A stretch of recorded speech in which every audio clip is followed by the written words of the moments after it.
내가 감히 이 집 재산을 넘봐? 그 말과 함께 장독대 앞에서 막내 며느리의 뺨이 세게 돌아갑니다. 12년 동안 병든 시아버지를 똥오줌 받아내며 살았던 여인. 그런데 돌아온 건 재산 한 푼 없이 쫓겨날 운명이었습니다. 그 순간 모두가 몰랐던 사실이 하나 드러납니다. 늘 죽은 듯 누워있던 시아버지가 갑자기 자리에서 일어나 걸어 나온 것입니다. 그리고 나는 다 보고 있었다. 그 한마디에 이 집안의 모든 판이 뒤집히기 시작합니다. 과연 누가 진짜 주인이 되고 누가 쫓겨나게 될까요? 지금부터 12년의 침묵이 폭발하는 이야기를 들려드립니다. 오늘도 꽃담을 찾아주셔서 감사합니다. 구독과 좋아요는 큰 복을 가져다 줍니다. 겨울 새벽의 장독대는 언제나 혼자였습니다. 하얀 서리가 항아리 뚜껑마다 소복이 내려앉아 있었고 해가 채 뜨기도 전에 홍여는 이미 그 앞에 서 있었죠. 손끝이 얼어붙을 만큼 찬 공기 속에서도 그녀는 천천히 조심스럽게 장독 뚜껑을 들어 올렸습니다. 시아버지의 아침 미음을 끓이려면 된장이 필요했고 된장을 뜨려면 이 새벽 추위를 이겨내는 것이 먼저였으니까요. 그 시간이 벌써 12년이었습니다. 시아버지 윤노인이 중풍으로 쓰러지던 날 홍여는 22이었죠. 그때만 해도 그녀는 이 집의 희망이라는 것을 품고 있었습니다. 시집이란 원래 낯설고 서툰 곳이지만 성실하게 살면 언젠가는 인정받을 수 있다고 젊은 홍여는 그렇게 믿고 있었어요. 하지만 12년이라는 시간은 그 믿음을 아주 천천히 그러나 완전하게 갈아먹었습니다. 인정은커녕 이 집에서 그녀의 존재는 점점 더 투명해져 갔고 투명해지다 못해 이제는 아예 없는 사람 취급을 받는 지경에 이르렀죠. 그녀는 그 12년 동안 하루도 빠짐없이 윤노인의 곁을 지켰습니다. 새벽마다 그의 굳어버린 몸을 따뜻한 물로 닦아드렸고 한 숟가락이라도 더 드실 수 있도록 부드럽게 끓인 미음을 입가에 대어드렸으며 밤이 깊어지면 그의 숨소리가 고르게 이어지는지 귀를 기울이며 잠을 청했죠.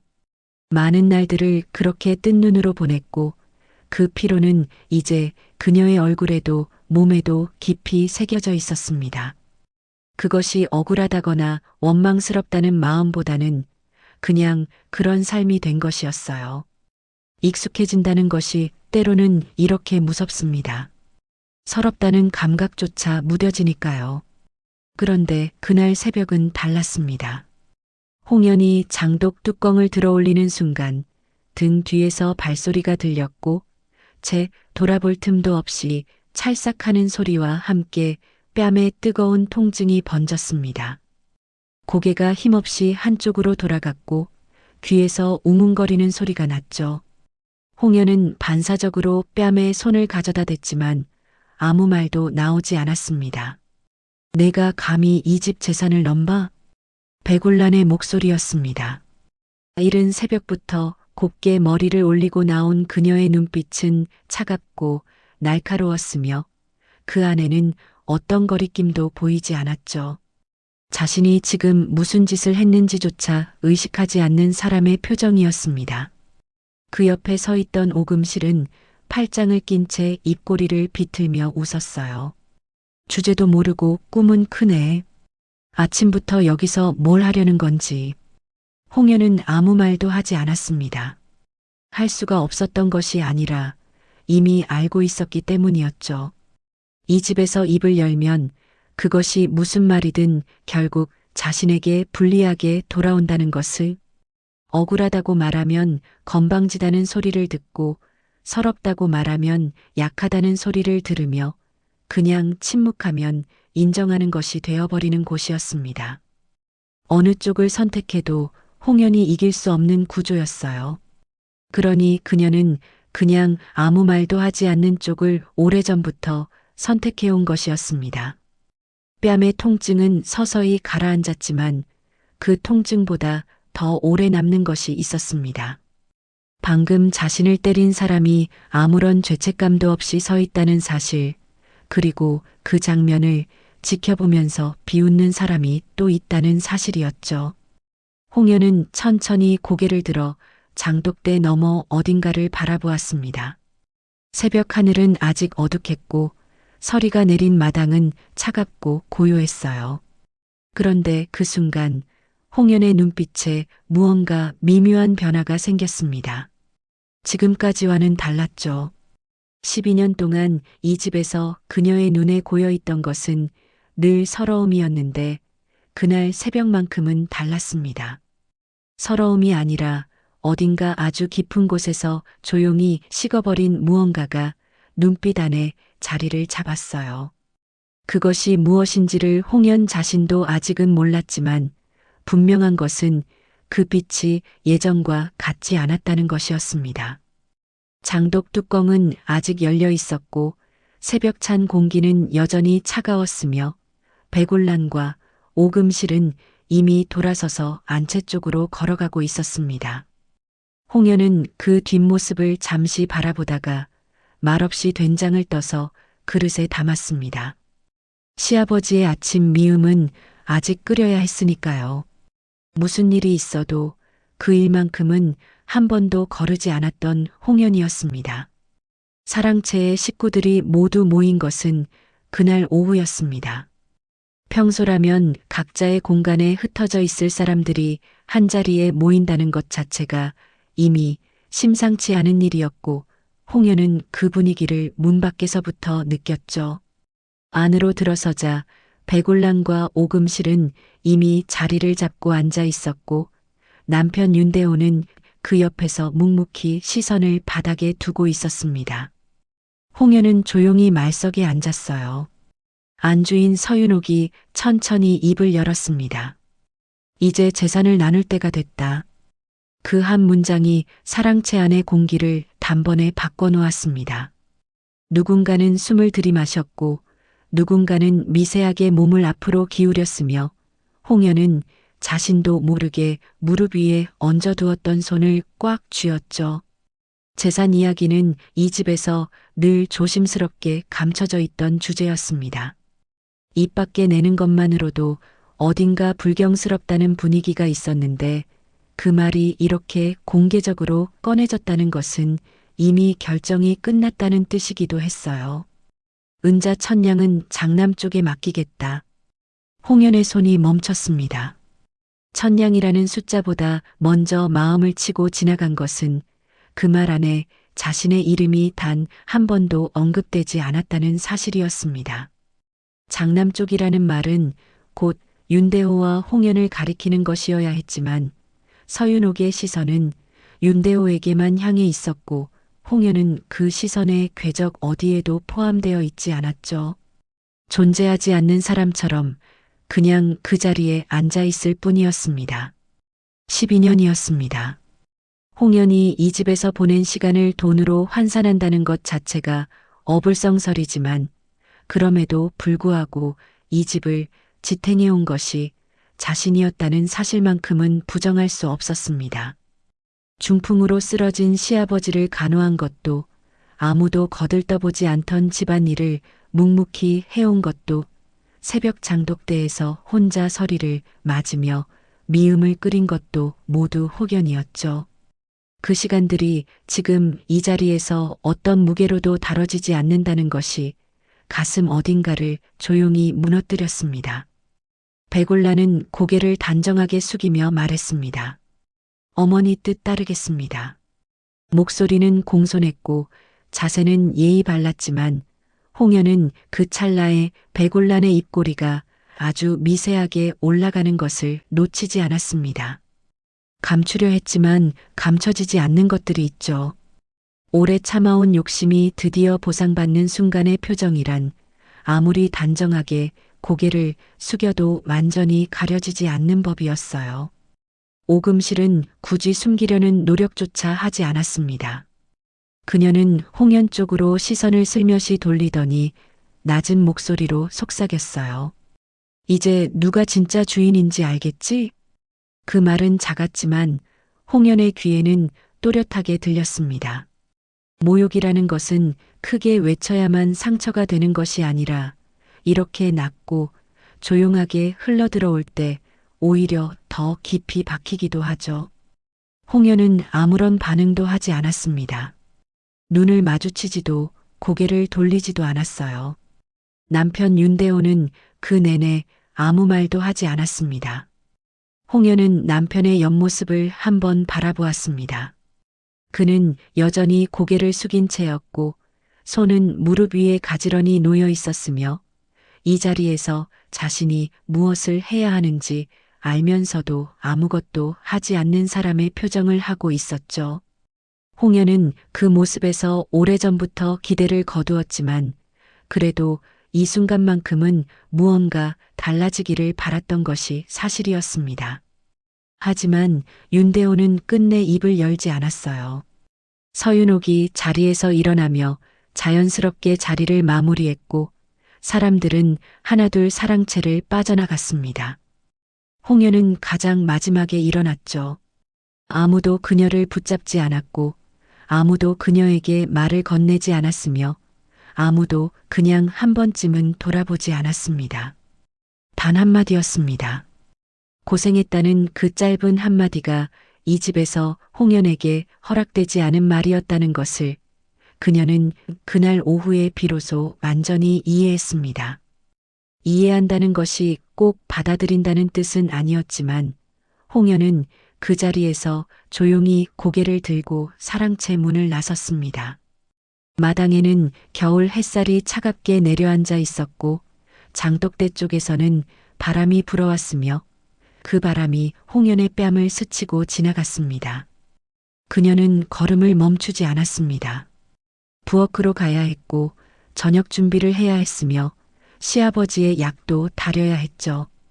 이 집에서 홍연의 하루는 누군가 알아주든 알아주지 않든 언제나 그렇게 계속되어야 하는 것이었습니다. 다만 그날 이후로 홍연의 가슴 한켠에 아주 조용하게 그러나 단단하게 굳어가는 무언가가 생기기 시작했습니다. 재산 분배가 있던 날 이후로 이 집의 공기는 완전히 달라졌습니다. 달라졌다기보다는 지금까지 가까스로 유지되어 오던 어떤 얇은 막이 드디어 거쳐버린 것에 가까웠죠. 백울랑과 오금실은 더 이상 숨기지 않았습니다. 아니, 숨길 필요가 없어졌다는 표현이 더 정확할 것이었어요. 재산이 어디로 향하는지 결정된 이상 이 집에서 홍연이 어떤 대접을 받든 그것을 제지할 사람은 없다는 것을 그들은 이미 알고 있었으니까요. 처음에는 말투에서 시작되었습니다. 부엌에서 홍연이 국을 끓이고 있으면 백울란이 슬쩍 들여다보며 말했습니다. 간이 왜 이래? 제대로 못하네. 딱히 먹어보지도 않은 채로 던지는 말이었고 홍연이 아무 대꾸도 하지 않으면 그냥 나가버렸죠. 그런데 그 말이 하루에 한 번이 아니라 2번, 3번이 되었고 어느 순간부터는 부엌에 홍연이 있다는 것 자체가 트집의 이유가 되었습니다. 음식이 짜다, 싱겁다, 늦다, 냄새가 난다. 무엇을 어떻게 해도 흠이 되었고 무엇을 하지 않아도 흠이 되었어요. 마당에서도 마찬가지였습니다. 홍연이 빨래를 널고 있으면 오금실이 지나가면서 혀를 찼습니다. 이 집에서 밥이나 먹고 사는 주제에 동작도 느려. 처음 몇 번은 못 들은 척 넘겼지만 그 말이 반복될수록 홍연의 어깨는 조금씩 안쪽으로 움츠러들었죠. 사람이라는 것이 참 이상해서 아무리 단단하게 마음을 먹어도 매일 같은 자리에서 같은 방식으로 쌓여오는 말들은 결국 어딘가에 흔적을 남기게 되어 있습니다. 홍연은 그것을 몸으로 알고 있었어요. 말이 거칠어지자 행동도 따라왔습니다. 어느 날 오후였습니다. 홍연이 시아버지의 방을 나서려는 순간 좁은 복도에서 오금실과 마주쳤죠. 피할 공간이 충분했음에도 불구하고 오금실은 방향을 틀지 않았습니다. 오히려 일부러라는 것이 느껴질 만큼 어깨를 세게 밀어붙이며 지나쳤어요. 홍연의 몸이 한쪽으로 휘청였고 손에 들고 있던 약그릇이 흔들리며 바닥에 조금 쏟아졌습니다. 오금실은 뒤도 돌아보지 않은 채 말했죠. 비켜. 냄새나니까. 그 말이 끝나자마자 오금실은 이미 저만큼 가버렸고 홍연은 쏟아진 약물을 바라보며 잠시 그 자리에 서 있었습니다. 냄새가 난다는 말은 시아버지를 돌보느라 배어든 약 냄새를 두고 하는 말이었겠죠. 그 냄새가 어디에서 비롯된 것인지, 그 시간이 얼마나 오래된 것인지는 오금실에게 아무런 의미가 없었습니다. 그저 비하의 재료가 될 뿐이었어요. 홍연은 아무 말도 하지 않았습니다. 참는 것이 몸에 밴 사람은 화가 나도 그 화가 밖으로 나오는 속도가 느립니다. 홍연이 바로 그런 사람이었죠. 억울하다는 감정이 없는 것이 아니라 그 감정이 입 밖으로 나오기 전에 어딘가에서 눌려버리는 것이었습니다. 12년이라는 시간이 그녀를 그렇게 만들었어요. 이 집에서 말을 한다는 것은 싸움을 시작하겠다는 선언이었고, 싸움을 시작하면 반드시 더 깊은 구덩이로 떨어지게 되어 있었습니다. 홍연은 그 구조를 너무 잘 알고 있었기 때문에 침묵을 선택하는 것이 어느새 반사적인 것이 되어 있었죠. 하지만 침묵이 곧 괜찮다는 의미는 아니었습니다. 홍연이 참을 수 있었던 것은 감각이 무뎌서가 아니라 그것을 감당하는 방식이 남달랐기 때문이었어요. 그녀는 모욕을 받은 날이면 어김없이 시아버지의 방으로 갔습니다. 굳어버린 손을 가만히 잡고 앉아 있으면 적어도 그 방 안에서만큼은 자신이 무언가를 하고 있는 사람이라는 것이 느껴졌으니까요. 누군가에게 필요한 사람이라는 감각, 그것이 홍연이 이 집에서 버텨온 가장 작은 이유였습니다. 그런데 그 작은 이유마저 흔들리기 시작하고 있었습니다. 백올랑과 오금실의 행동은 날이 갈수록 대담해졌고 그것을 제지하는 사람은 아무도 없었습니다. 서윤옥은 모르는 척했고 윤대호는 보고도 못 본 척했으며 이 집의 누구도 홍연 편에서 한마디를 해주지 않았죠. 그것이 어쩌면 가장 서러운 일이었을지도 모릅니다. 모욕보다 폭력보다 그 모든 것을 지켜보면서도 아무도 나서지 않는다는 사실이 홍연의 마음 가장 깊은 곳은 조용히 갉아먹고 있었어요. 홍연은 그날도 해가 지기 전에 장독대 앞에 섰습니다. 저녁 준비를 해야 했고 시아버지의 야식도 따로 챙겨야 했으며 빨래도 아직 걷지 못한 것이 있었죠. 할 일은 언제나 그녀의 몸보다 많았고 그 할 일들이 오히려 홍연을 지탱해주는 측면도 있었습니다. 움직이는 동안에는 생각이 조금은 멈추니까요. 서리가 내린 장독대 위로 저녁 바람이 불어왔습니다. 홍연은 뚜껑을 열며 잠시 눈을 감았다가 다시 떴습니다. 그 눈빛 안에는 여전히 무언가가 조용히 굳어가고 있었습니다. 아직 그것이 무엇인지는 몰랐지만 분명한 것은 그것이 점점 더 단단해지고 있다는 것이었어요. 밤이 깊어지면 이 집은 조용해졌습니다. 낮 동안 오가던 발소리들이 잦아들고 사람들이 각자의 방으로 들어가고 나면 남는 것은 바람 소리와 장독대 쪽에서 간간히 들려오는 나뭇가지 스치는 소리뿐이었죠. 그 고요함이 홍연에게는 하루 중 유일하게 숨을 고를 수 있는 시간이기도 했지만 동시에 가장 버티기 어려운 시간이기도 했습니다. 낮에는 움직이는 것으로 생각을 눌러둘 수 있었지만 밤의 고요함 속에서는 그것이 되지 않았으니까요. 홍연은 혼자 부엌에 앉아 있었습니다. 식구들의 저녁상을 치우고 시아버지의 야식을 따로 챙겨드리고 그릇을 닦고 부엌을 정리하다 보면 어느새 이 시간이 되어 있었죠. 홍연이 자신의 밥을 먹는 것은 늘 이렇게 모든 것이 끝난 뒤였습니다. 따뜻했던 밥은 이미 식어 있었고 국도 온기가 가시고 없었지만 그것을 새로 데울 기력이 남아있지 않았어요. 그녀는 그냥 그 자리에서 식은 밥을 천천히 떠먹기 시작했습니다. 그런데 첫 숟가락을 입에 넣는 순간이었습니다. 눈물이 떨어졌습니다.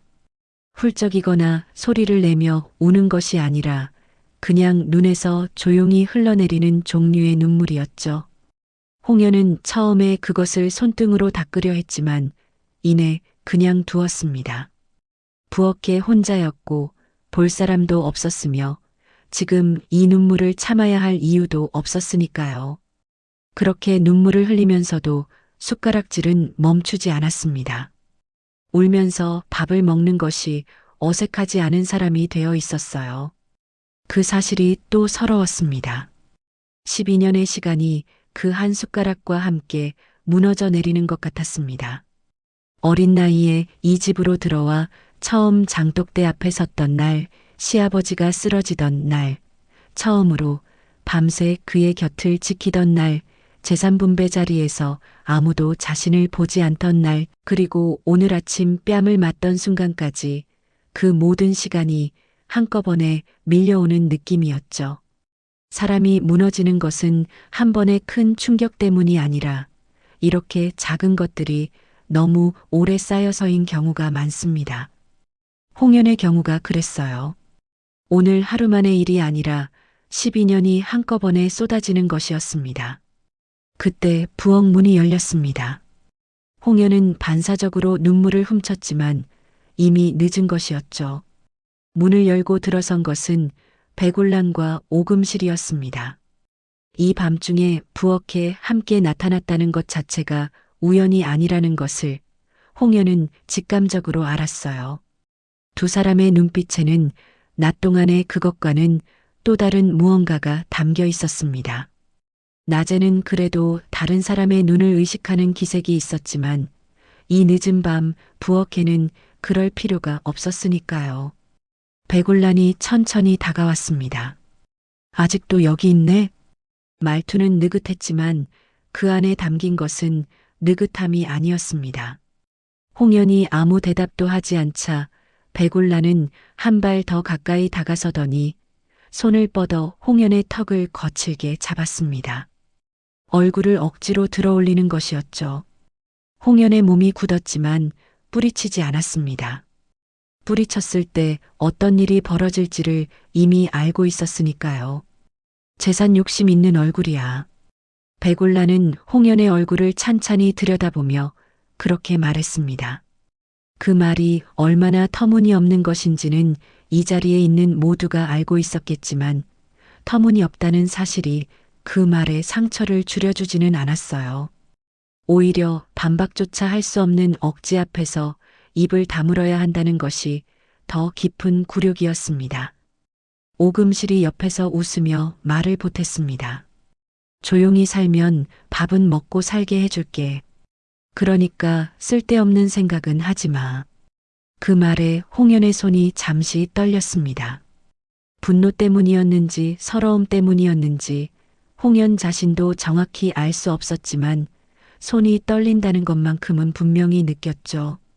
밥은 먹고 살게 해준다는 말, 그 말 속에는 홍연을 이 집의 식구가 아니라 어딘가에 얹혀 사는 존재로 규정하는 시선이 고스란히 담겨 있었습니다.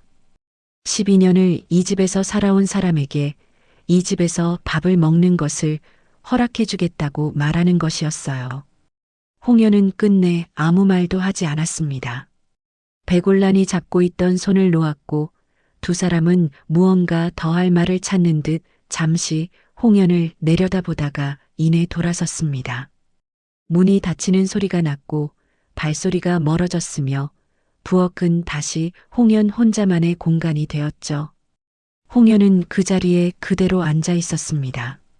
식은 밥그릇은 아직 앞에 있었고 눈물은 이미 멈춰 있었어요. 그런데 그 침묵은 조금 전의 침묵과 달랐습니다. 무너진 사람의 침묵이 아니었죠. 무너질 것 같으면서도 끝내 무너지지 않고 버티고 있는 사람의 침묵이었습니다. 그 차이가 작은 것 같았지만 홍연에게는 그것이 전부였어요. 그녀는 천천히 숟가락을 들었습니다. 밥은 여전히 식어 있었지만 홍연은 끝까지 그 밥을 다 먹었습니다. 그 다음날 새벽도 어김없이 찾아왔습니다. 밤새 뒤척이다 겨우 눈을 붙인 홍연이 일어났을 때 하늘은 아직 먹빛이었고 마당에는 간밤에 내린 서리가 전날보다 더 두텁게 내려앉아 있었죠. 숨을 내쉬면 입김이 피어올랐고 발 아래 땅은 꽁꽁 얼어 있었습니다. 그래도 홍연은 멈추지 않았어요. 시아버지의 아침 미음은 해가 뜨기 전에 준비되어야 했고 그 일은 12년 동안 단 하루도 어긋난 적이 없었습니다.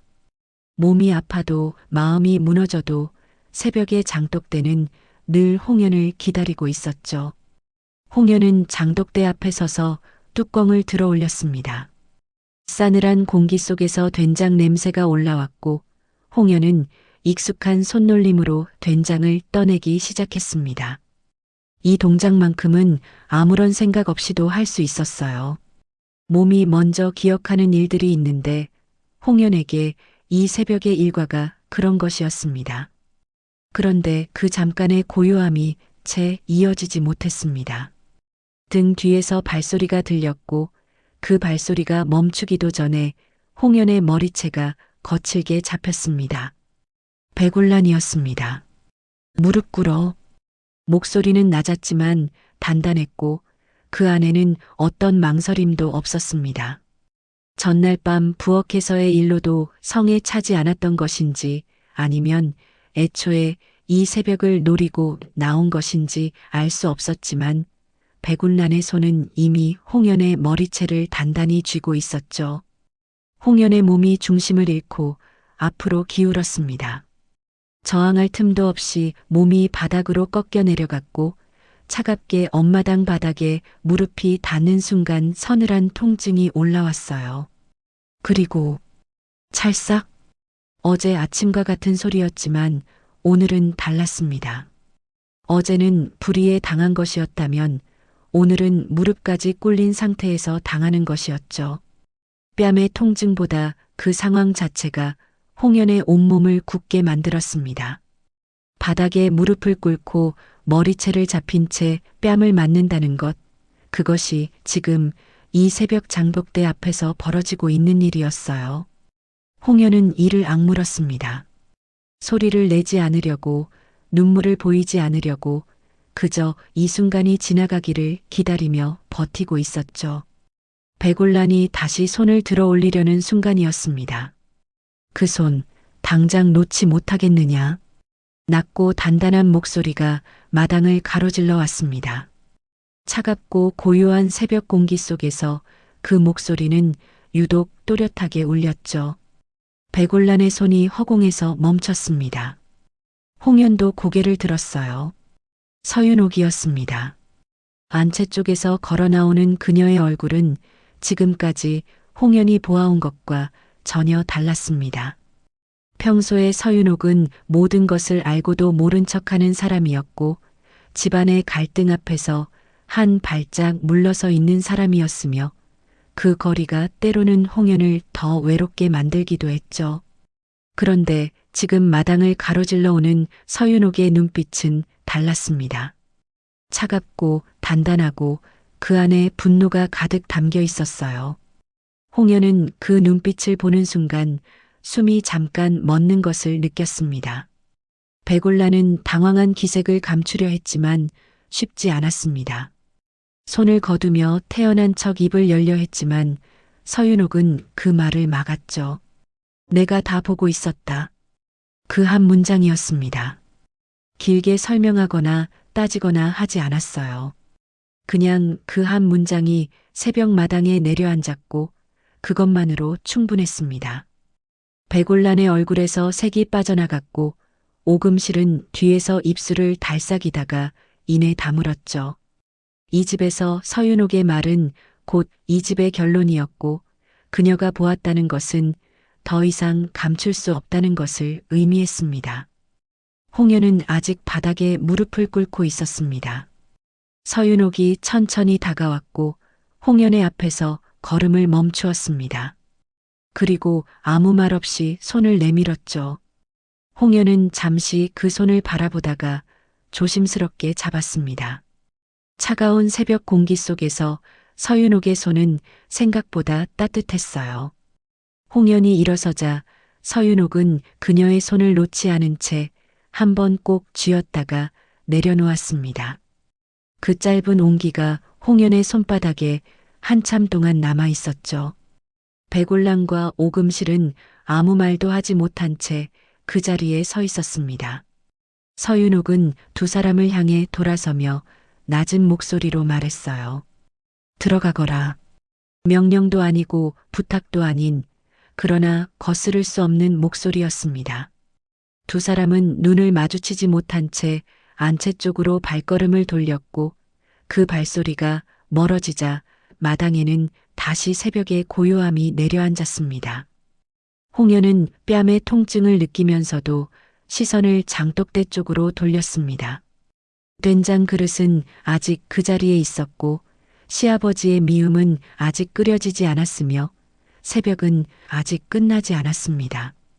그러나 분명한 것은 이 새벽이 어제의 새벽과 같지 않다는 것이었어요. 무언가가 달라지기 시작하고 있었습니다. 아직 그것이 어디로 향할지는 알 수 없었지만 홍연은 처음으로 혼자가 아닐 수도 있다는 것을 희미하게 느끼고 있었습니다.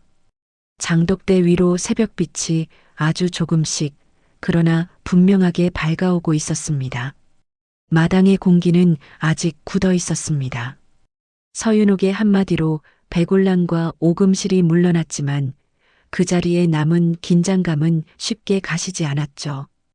홍연은 아직 장독대 앞에 서 있었고 뺨의 열기는 가라앉지 않았으며 무릎에 남은 차가운 통증도 여전했습니다.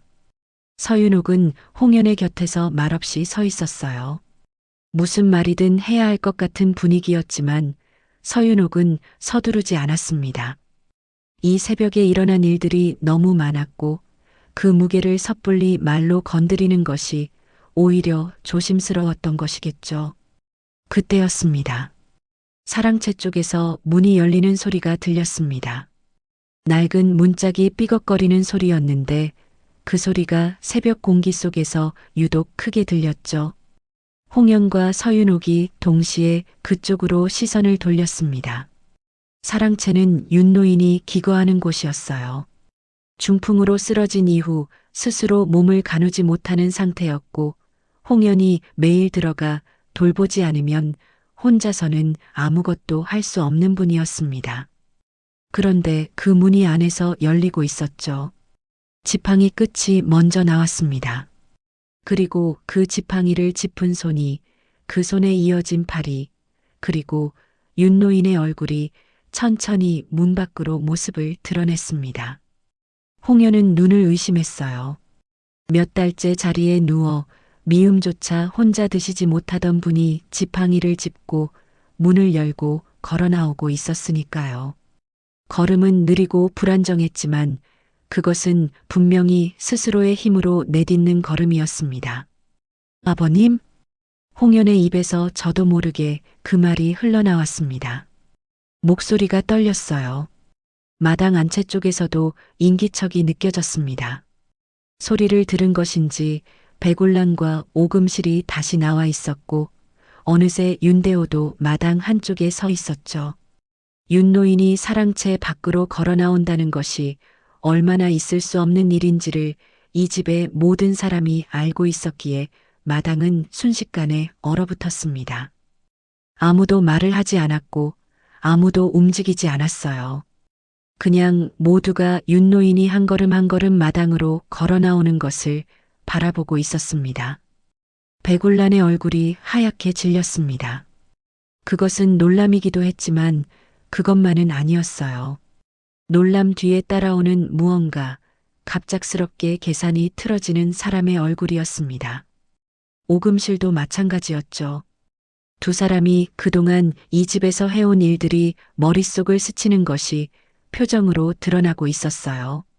그 표정을 홍연은 놓치지 않았습니다.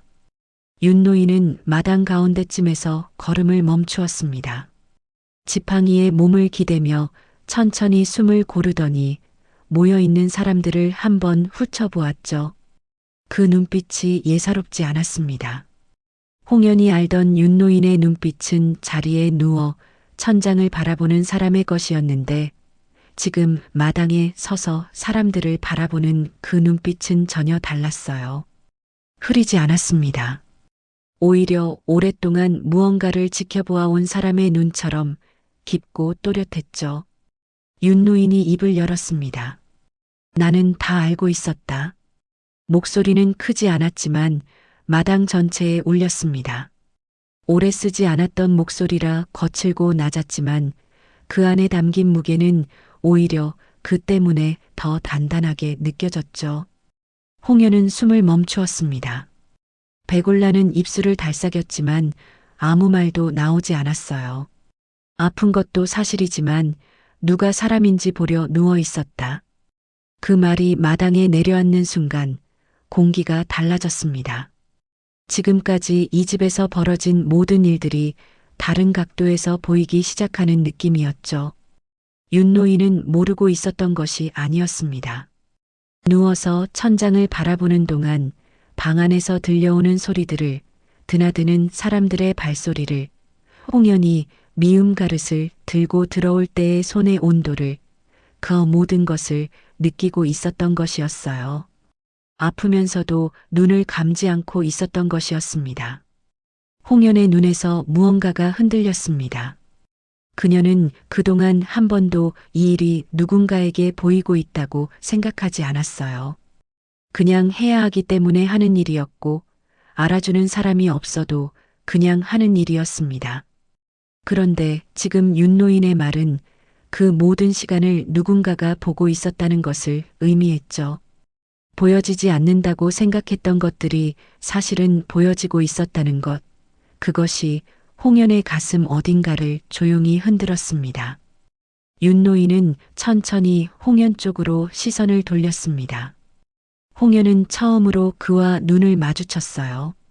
지금까지는 늘 그가 누워 있었고 홍연은 그의 곁에서 무언가를 하는 사람이었기 때문에 이렇게 서로 눈높이가 같은 곳에서 마주보는 것이 처음이었습니다.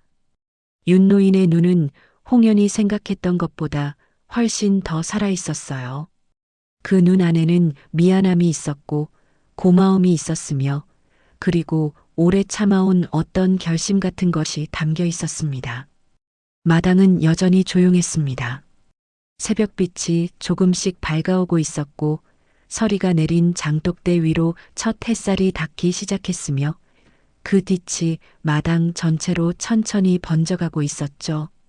백올랑과 오금실은 그 자리에 선 채 아무 말도 하지 못하고 있었고 윤대호는 고개를 들지 못했으며 서윤옥은 팔짱을 낀 채 조용히 지켜보고 있었습니다.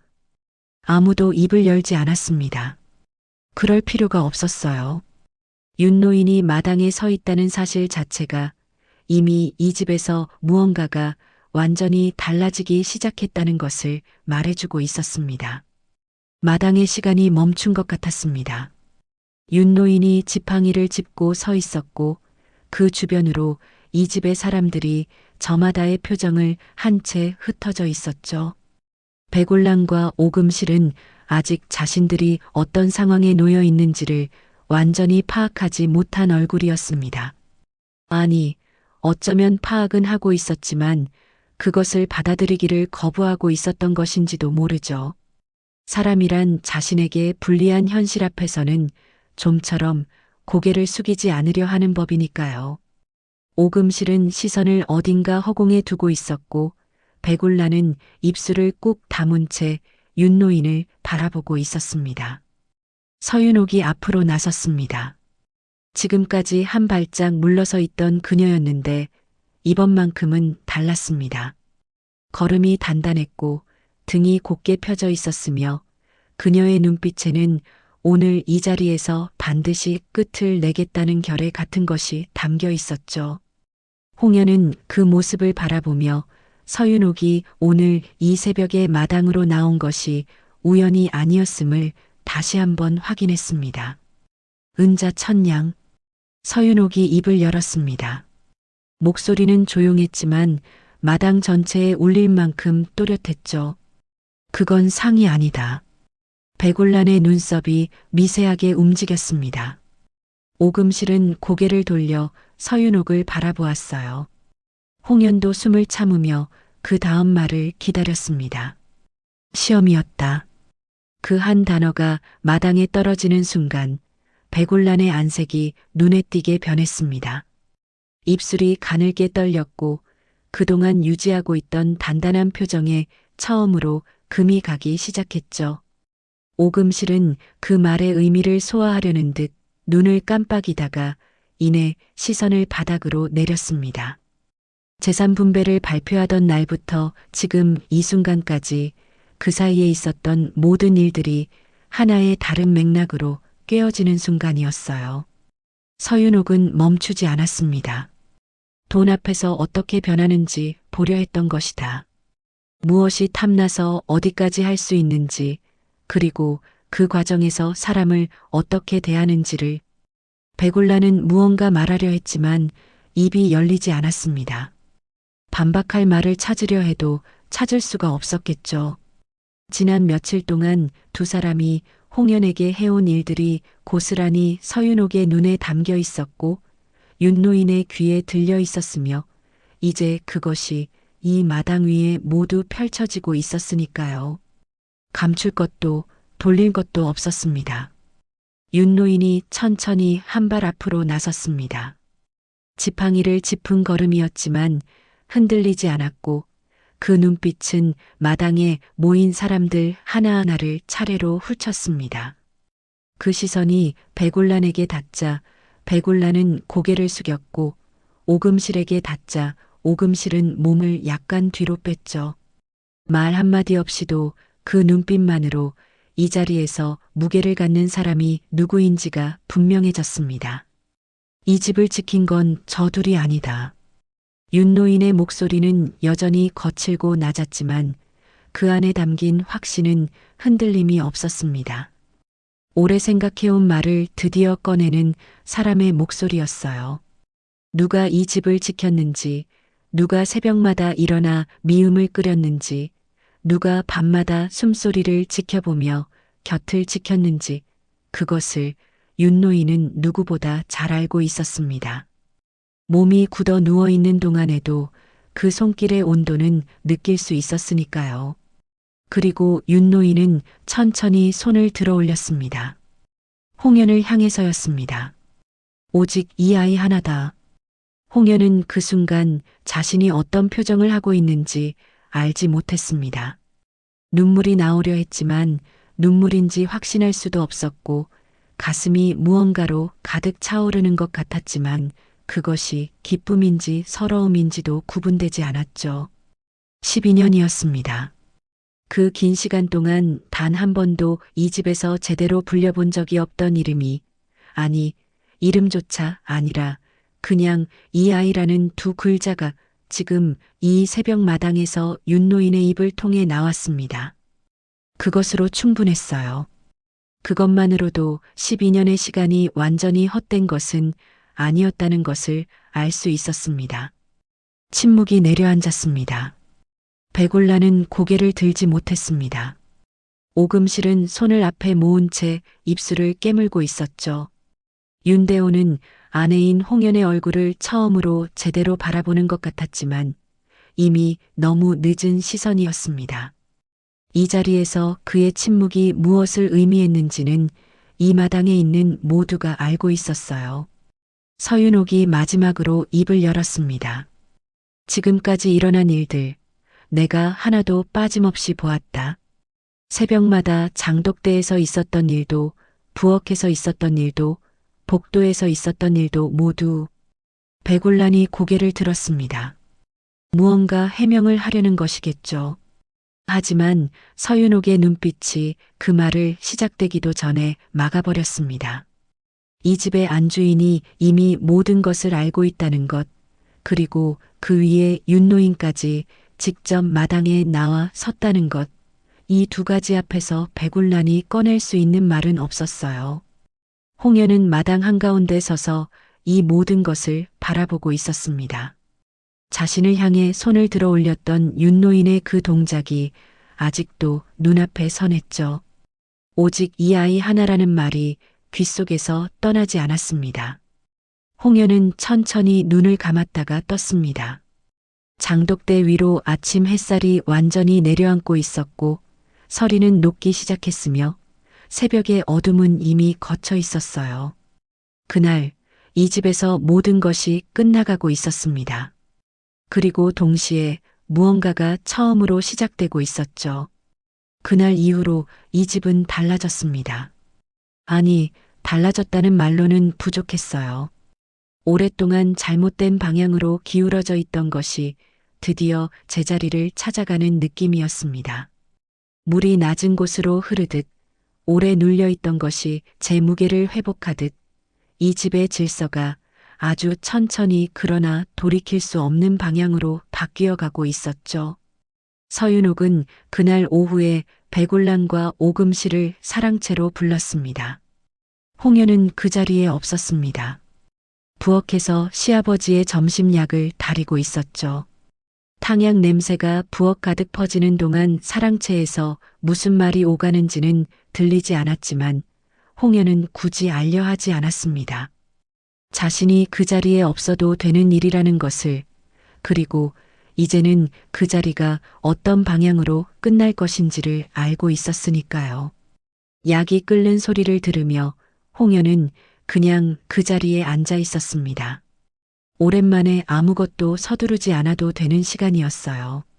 사랑채에서 나온 백울란의 얼굴은 홍연이 지금까지 본 것 중 가장 낯선 표정을 하고 있었습니다. 그 단단하고 날카롭던 눈빛이 어디로 갔는지 알 수 없었어요. 홍연의 뺨을 거침없이 때리고 머리채를 잡고 부엌에서 턱을 거칠게 잡아올리던 그 손이 지금은 옷자락을 힘없이 움켜쥐고 있었죠.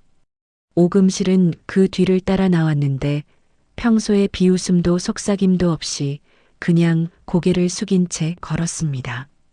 두 사람이 마당을 가로질러 행랑채 쪽으로 향하는 것을 홍연은 부엌문 너머로 바라보았어요. 오래 지켜보지는 않았습니다. 그냥 한번 보고 다시 약 냄비 쪽으로 시선을 돌렸죠. 그들이 가져갔던 것들도 모두 돌아왔습니다. 은자 천냥은 물론이고 재산 분배 이후 백울란이 자신의 것인 양 챙겼던 것들, 오금실이 슬쩍 가져다 쓴 것들까지 하나하나 정리되었습니다.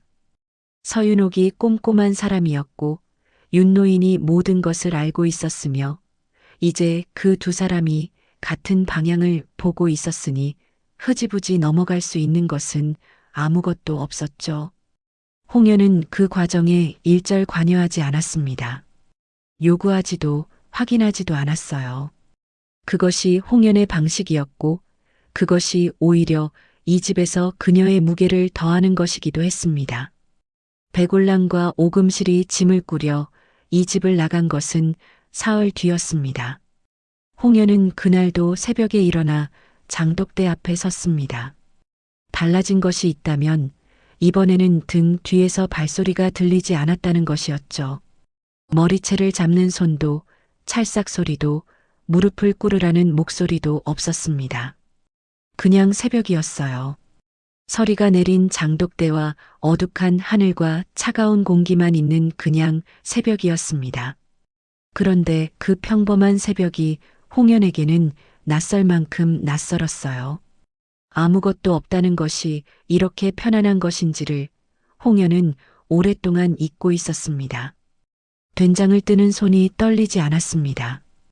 그것이 홍연이 가장 먼저 느낀 변화였어요. 언제부터인지 모르게 이 장독대 앞에서 그녀의 손은 늘 조금씩 긴장해 있었는데 오늘은 달랐습니다. 그냥 편안하게 익숙한 동작으로 된장을 떠서 그릇에 담았죠. 작은 것이었지만 홍연에게는 작지 않았습니다. 서윤옥이 마당으로 나온 것은 해가 막 떠오르기 시작하던 때였습니다.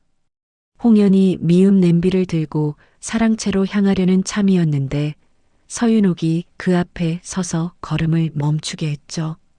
그리고 아무 말 없이 홍연의 손을 두 손으로 감싸 쥐었습니다. 차가운 새벽 공기 속에서 서윤옥의 손은 따뜻했어요. 홍연은 그 온기에 잠시 멈추었습니다. 이제 이 집은 내 것이다. 서윤옥의 목소리는 조용했습니다. 선언하듯 크게 말하는 것이 아니라 오래전부터 알고 있던 것을 드디어 제때에 전하는 사람의 목소리였죠. 홍연은 그 말을 듣는 순간 무슨 말을 해야 할지 몰랐습니다. 감사하다는 말도 괜찮다는 말도 어떤 말도 이 순간에 맞는 것 같지 않았어요. 그래서 그냥 아무 말도 하지 않았습니다. 대신 눈물이 흘렀습니다. 소리 없이 조용히 흘러내리는 눈물이었어요. 부엌에서 혼자 식은 밥을 먹으며 흘리던 그 눈물과는 달랐습니다. 그때의 눈물은 무너지는 것의 눈물이었지만 지금 이 눈물은 달랐죠. 오래 참아온 것이 드디어 풀리는 눈물이었고 헛되지 않았다는 것을 확인하는 눈물이었으며 그리고 12년이라는 시간이 마침내 갓을 돌려받는 순간의 눈물이었습니다. 홍연은 그 눈물을 닦지 않았어요. 닦을 필요가 없었습니다. 서윤옥도 아무 말을 하지 않았습니다. 그냥 홍연의 손을 한 번 더 꼭 쥐었다가 조용히 놓았죠. 그것으로 충분했어요. 말로 채워야 할 것들이 있고 말 없이도 충분한 것들이 있는데 이 순간은 후자였습니다. 홍연은 천천히 고개를 들었습니다. 장독대 위로 햇빛이 내려앉고 있었어요.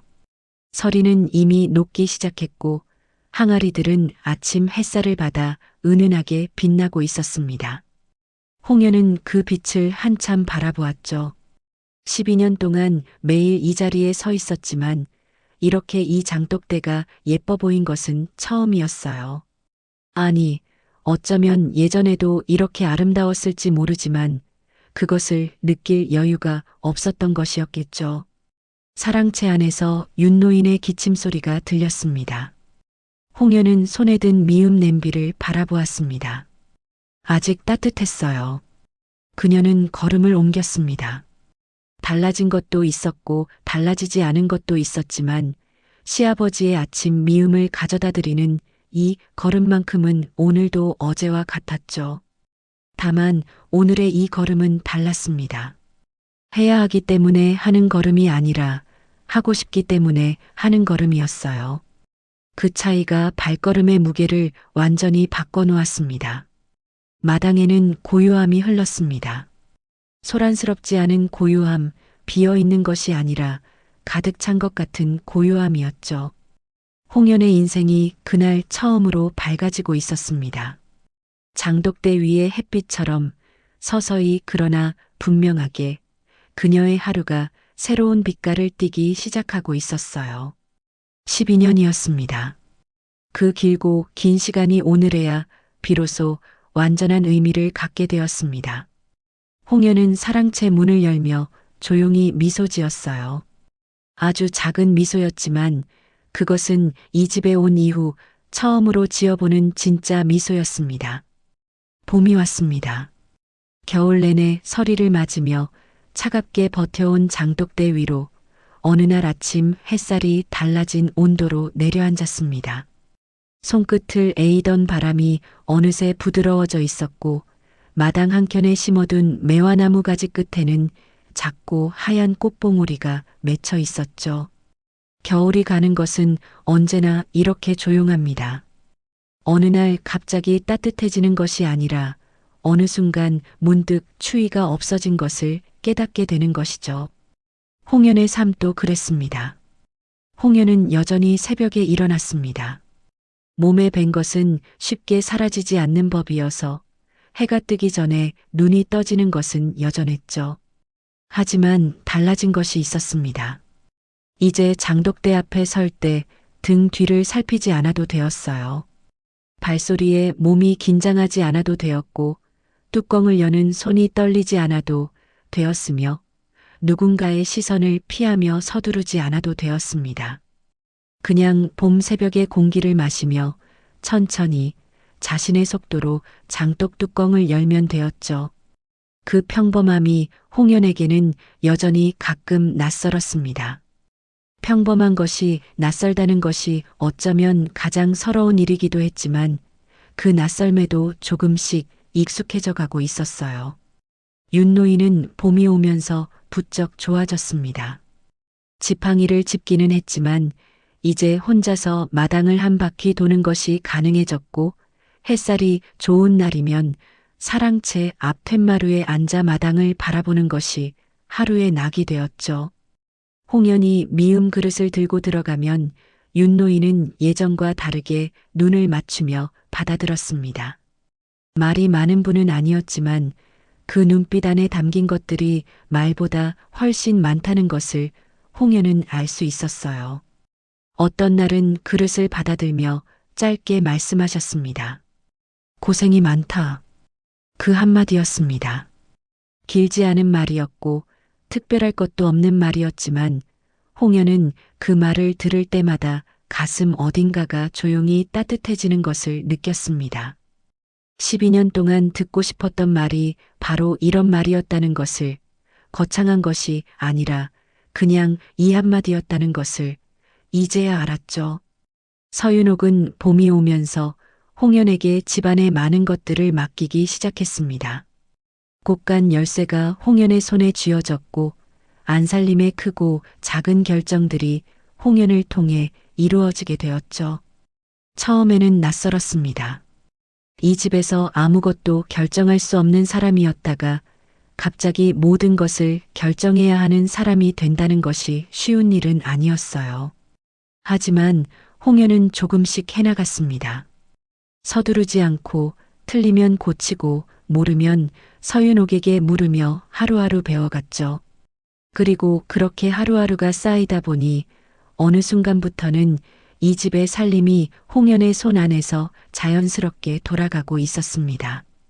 윤대호는 말이 없어졌습니다. 원래도 말이 적은 사람이었지만 그 이후로는 더욱 그랬죠. 홍연에게 미안하다는 말을 한 적은 없었습니다. 아마 끝까지 그 말을 입 밖에 내지 못할 사람이었어요. 하지만 홍연은 그 말을 요구하지 않았습니다. 요구한다고 해서 진심이 되는 것이 아니라는 것을 알 만큼은 살아온 사람이었고 더 이상 그 사람의 말 한마디에 자신의 마음이 흔들리는 시간은 지나갔으니까요. 홍연은 그냥 자신의 하루를 살아가기로 했습니다. 그것이 가장 현명한 것이었어요. 백울랑과 오금실의 소식은 가끔 바람결에 들려왔습니다. 이 집을 나간 뒤로 그들이 어떻게 지내는지를 홍연은 굳이 알려 하지 않았어요. 그들에 대한 원망도 그들이 잘못되기를 바라는 마음도 없었습니다. 미워하는 것도 에너지가 필요한 일이고 그 에너지를 그쪽에 쓰기에는 홍연의 하루가 이제 너무 소중했으니까요. 그들이 이 집에서 나간 뒤 홍연의 마음속에 그들이 차지하던 자리는 그냥 비워졌습니다. 무언가로 채우지 않아도 되는 빈자리가 오히려 홍연을 가볍게 해주었죠. 어느 봄날 오후였습니다. 홍연은 마당에 서서 매화나무를 바라보고 있었습니다. 꽃봉오리였던 것이 어느새 활짝 피어나 있었고 흰 꽃잎들이 봄바람에 하나둘 흩어지고 있었죠. 그 꽃잎 하나가 바람을 타고 날아와 홍연의 손등 위에 살며시 내려앉았습니다. 홍연은 그것을 털어내지 않고 한참 바라보았어요. 12년이었습니다. 그 시간이 없었더라면 지금의 이 순간도 없었을 것이라는 생각이 문득 들었습니다. 서러웠던 시간들이, 억울했던 새벽들이, 혼자 식은 밥을 먹으며 흘리던 눈물들이, 그 모든 것이 지금의 홍연을 만들어 온 것이었죠. 그것을 아름다웠다고 말할 수는 없었습니다. 다시 겪고 싶지 않았고 누구에게도 겪게 하고 싶지 않은 시간이었어요.